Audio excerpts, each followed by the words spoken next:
Eric Vanel, un sculpteur professionnel, mais comment on passe de l'industrie à l'art comme ça? Alors, ça s'est fait de façon très lente, il y a une dizaine d'années. Voilà, j'ai découvert un petit peu la sculpture au travers de petits bonhommes que j'ai fait en modelage, principalement des monstres issus d'univers fantastiques, des choses comme ça, pendant mes vacances. C'était un loisir parmi d'autres. Hein. Et puis, le temps passe, on fait un premier stage, on apprend l'anatomie, un deuxième stage, un troisième. Il y a déjà une motivation quand même. Ouais, mais c'est parce que ça me plaisait. Ça me plaisait. Au début, c'était pas forcément terrible, mais ça me plaisait. Donc, j'en ai fait de plus en plus, et ça m'a plu de plus en plus.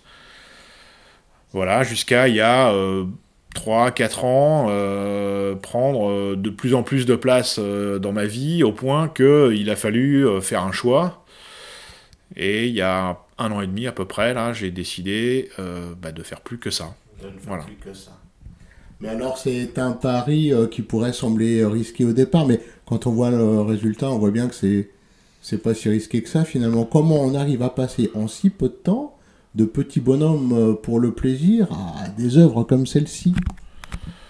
Alors ça s'est fait quand même, c'est pas si peu de temps, hein, c'est sur une grosse dizaine d'années, avec une progression un peu exponentielle sur les dernières années.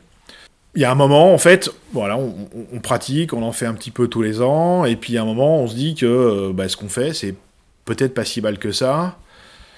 Voilà, encouragé par les amis, les proches, etc. Un peu aussi par les réseaux sociaux. Et puis, y a 2 choses qui ont un petit peu été des déclencheurs pour aller plus loin. C'est quand j'ai réalisé mon premier bronze avec une fonderie d'art.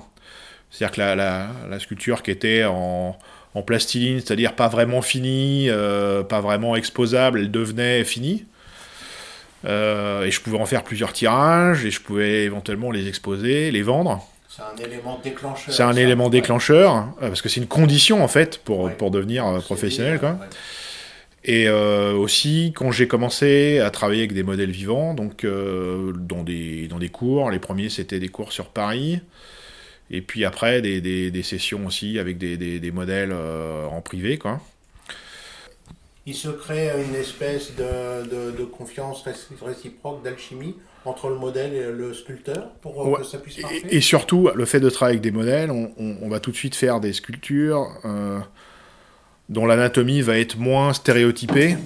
Hein. On va avoir des petites formes, des petits plis, des petites choses comme ça qui sont très intéressantes. Et en fait, on voit que c'est ça qui est au final important dans la sculpture. C'est pas de recopier un être humain. Ça, on pourrait très bien le faire de façon mécanique. Oui.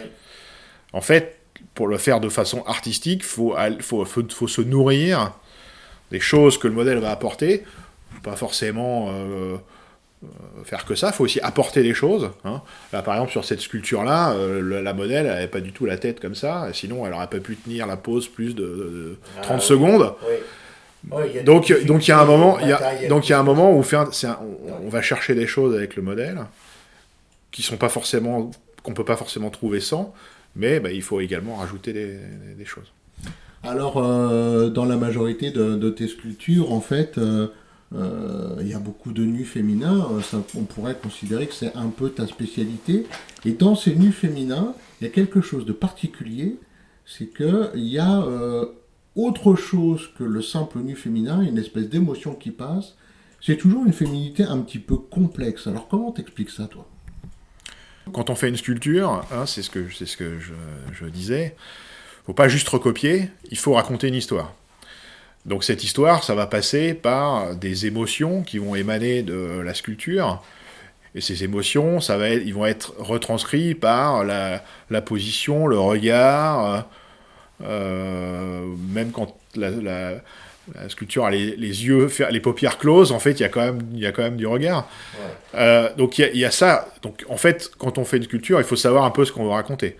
Quand je fais une guerrière, voilà, il y a cet aspect un petit peu guerrier qu'on vient rajouter à la féminité. Ouais. Là, par exemple, c'est autre chose. C'est plutôt voilà, de la féminité, de la douceur, de la délicatesse. Oui, c'est ça. Finalement, on regarde autant le ventre de cette belle femme enceinte que son visage qui, lui, est très doux et détendu, confiant. On regarde autant l'un que l'autre. Comment on obtient justement ce parcours visuel comment finalement on arrive à guider l'œil du spectateur? Alors, ça c'est quelque chose qui vient sur la fin. En fait, quand on commence la sculpture, on n'a pas forcément ça en tête. On a un peu la composition. Et après, on va travailler au travers du jeu sur les ombres, les lumières, les noirs, une sorte de parcours, un parcours de regard.